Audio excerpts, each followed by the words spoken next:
सुन आ कह दे तनी आओ तरह से बियाह देखे वाला है लड़की वाला आओ तरह से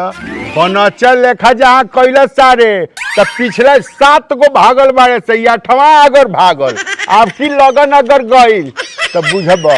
अनु बांध के रखब घर में सुना हई सब रखले बानी सोन पापड़ी रखले बानी हई बानी हई सब रखले बानी सुना आ तूहू तनी एकदम ठीक से बतियाई ह हम पूरा घींचे के चक्कर में रहब ठीक नु हाँ ठीक बा बाबूजी क्या कहले हा ठीक बा कहाँ बा मनु कहतन ठीक बा जी अरे ठीक बा हाँ ठीक बा ठीक बा ए ठीक बा मनु ठीक बा हाँ ठीक बा आओ तेरे से ठीक नु कब बढ़िया से देखना रे मैं अब टाइम भइले बा अब अही तरह भूख लग गई अरे ना अरे भूख नाही देख न हरुआ को बइहा स देख नारू देख देख नारू देख नारू क्या कहते रहे देख नारू हाँ हाँ बोला तनी प्रणाम प्रणाम अरे अरे अरे आई आई अरे उन्ने नहीं बाबूजी हेन्ने हेन्ने हेन्ने हेन्ने गोल लगी हेन्ने बा अरे हेन्ने बा चोरण हेन्ने बा हाँ हाँ हाँ समझे गोल हाँ हाँ हाँ जी समझे हाँ के हाँ हेलो अरे हम हमनी के बेटिया और से आइल बानी जा हाँ? बेटिया और से आइल बानी आई आई आई हेन्ने बेतिया से आइल बनी बेटिया और से बेतिया से अरे लइकनी का बाबूजी हो ये अरे मजाक के लिए गिर गई गिर रहा मजाक के लिए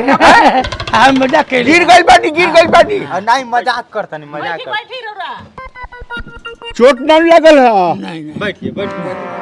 बैठी बैठी नहीं रहो रहो बैठे बैठी हेन्ने बाने हेन्ने बैठो हाँ हाँ बैठ हम के अंदर पूछले बैठे थे हाँ हाँ मारा सर फूट जाए बुन तुम्हारे पे हल्ला कर तो रोहन देखा था बैठा ही बाबूजी तू बैठ बैठ ए भाई साहब लड़का कहाँ बा अरे लइको हम ही है लइको में हां लइको बाबूजी होने पाना बतियावत तड़े हमरा लड़का से बतियवले हैं कुछ ना का कहत रहे हैं पूछत ना लइकवा के ह जी लइका के बाबूजी हो जा बैठा बता अच्छा तू ही न हुआ लड़का हां बताओ नहीं बैठा बैठा बैठा बैठी बैठी बैठी हाँ का नाम पड़ी हाँ का नाम पड़ी ढेला ढकेलू बापे के नाव चेपा पेलू का करने पेलू ढेला ढकेलू का ढेला ढकेलू बापे के नाव चेपा लू लू को का लू कहत रहे हे मर्दवा बहिर हो का अरे अपन नाम बताओ का चला बता अपन नाम बताओ तेरे उनका नाम है ढेला ढकेलू और उनकी बाबूजी का नाम है चेपा चेपा ढेला ढकेलू हाँ नाम सुनले बानी ढेला ढकेलू के हां वे नाम चेपा कहा था बड़का चेपा हाँ हाँ कि बाबू तुहार लइकवा का करला अरे हेन्ने बने हेन्ने तुहार जी। लइकवा का करला तुहार लइकवा काना है काना काना है तो लइकवा काना है नाम का हो का दो काना कहत रहे नहीं नाम नाम का हो लइका के अच्छा गोबरी ये सिखाई बस सारे हमके काना है बाबू मारत का गोबरी काहे तो ना गोबरी पर कहाँ से पैदा भइल रहला जैसे हमार माई न दुकासुले रहनी हाँ। कि गोबर पाथत रहे तुहार माई गोबर पाथत रहलिन वही तो हो गइला हाँ। एक खातिर तुहार ना गोबरी पड़ल ए कहत है कि तुहार बाबूजी बियाह हो गइल बा हाँ हमार बाबूजी बिया भइल बा तमे न पैदा भइल बानी माई के बाबूजी कहाँ बाड़े इनकर बाबूजी नहीं नहीं कहत है कि इनके बाबू लइके कहाँ बाटे बाबू ए बेटा बाबू ना हमार बाबूजी हम ये दे बाड़ा ये दे हमरा के काहे छुअत है अच्छा तू हमरा के काहे छुअत है तोरे बाबूजी के बियाह हो गइल बा बाबूजी का कहले तोरे बाबूजी के बिया हो गइल बा हमरे बाबूजी के ए मजदम हमरे बाबूजी के बियाह हो गइल बा बहिर एक दिन हिर बहिर आंधर में सब बात ना खेल चाहेले के हाँ। हमरे बाबूजी के बियाह हो गइल बा अरे हमारे बाबूजी लइकवा का करेला लइकवा का करेला हम हेलीकॉप्टर के ड्राइवर हैं है कितना तनखा पावला के खेत में हेल गइल ह के हेल बटे खेत में अरे वे हेलीकॉप्टर बहिर बकाऊ हैं? ड्राइवर जाके देख रखे है समझी जी भगवान हम का करी राम मिला है जोड़ी एगो आधार एगो बही हाँ कहा था ये समझी क्यों नहीं कल से ये समझी कहा था कि लड़का कितना कमाला महीना के हमरा से वो बतियाई हमरा से बतियाई 20 लाख अरे मर्द तोर कनवा में घुस जाए का हेलो। वही आदमी है का भाऊ 20 से कम ना हो 20 लाख कम से कम अरे हाँ 20 लाख देखा लड़का हमें सरकारी चाहिए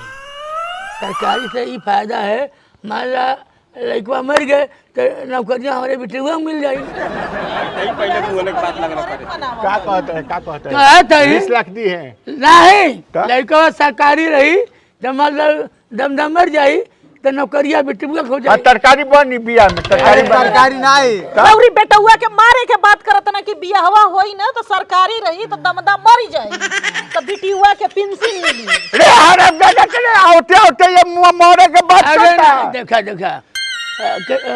कौन कंपनी में बांटा ये कौन कंपनी बता लिफ्टिंग कौन कंपनी नानी के नाम पूछता है क्या कहता है कौन कंपनी में काम कंपनी में कौने बता बाबू फोनवा कहिए कंपनी में लिपिंटिस नाम बता देता बता बता लिपिंटिस कौन कंपनी है लिपिंटिस बोल दे लिफिंटिस कंपनी में फिंटिस हाँ लिपिंटिस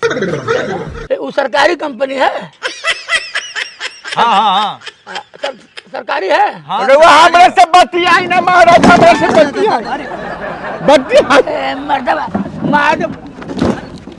ए बाबूजी बाहर हो का हमरे से बतियाई ना मार दे तू का बेबे अरे पर हमरे से बतियाई ना तू का बतिए हमसे तू क्या का बता बाहर आ जाता रे ऊ ते बाहर हो का नंबर आयल बनाओ बैठा एक नंबर सुना तो नहीं अरे हराम दादा बाबूजी माई के छेड़े ले बना मार साला के लाठी लिया के लिया लाठी लिया या ना बने का ढोंग करत है क्या कहता कि मेहरा रुक के विवाह कहाँ झोटा का है पकड़ना सही अरे वो आधार बने का ढोंग करत है हम तुहार झोटा पकड़ ली हम तुहार बाबूजी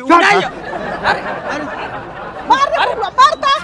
अरे बिया करे क्या है ऐसे कहले मैं क्या कहले मैं तू है लाठी निकाल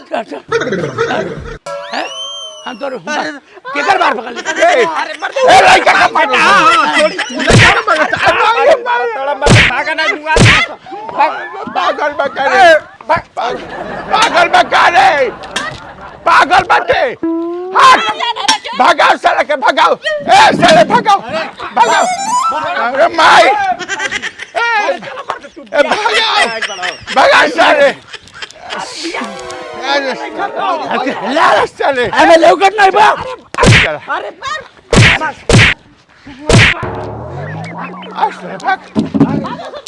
भाग कैसन रही तिल ए तू लोग क्या करो लोग 20 लाख पाइल बा कि ना 20 लाख पाइल बा 20 लाख पर आई हाँ होकर रहन नहीं देखनी हां के कलसा के नहीं करे वो मार करे आइल बा मार करे आइल मरलसा ई बहिरा के का करी हम सुन हमार मम्मी जी को छेड़ा है हाँ छेड़ा है लेहा है कौन लेहा है अरे लेड़ा नहीं है हाँ इनको छेड़ा है इनको छेड़ा है गौरी रहते वो हमार बार पकड़ लेला सो पकड़ लसा हमरा के मरलसा हमें ते अंदर बुझले बाटे के आगो के ते अंदर बुझले बाटे हमके मार अरे मारी ये भैया अरे साला रे चीर हरण पहले से अरे साला कम दिन के चीर हरण सब दिन के चीर हरण हमार मम्मी को छोड़ दे सब दिन के चीर हरण करता अरे मार रे भाई अरे भाई हां ए के संगवा जनरल है तुम कहां बारे हो कहां बैठे रे ए कहां गए रे कहां गए रे संगवा जनरल ले जाओ मार दे भागा दे मुंह आ दिया तो भागा चल ले जाओ बाप के लेके चल ए साला ई पागल आ गई भाग रे अरे भाग रे ए बाबू कहां गए ई युद्ध के असर बाटे अरे युद्ध के अमेरिका से होता है ईरान से ओकर युद्ध के असर बाटे सब लोग के माथा पकड़ा गई बाबूजी भागो ना तो गोला गिर जाए इस साला आ जाता रह के हमरा के चौकी के नीचे नुका दसा चलो नुका दे चल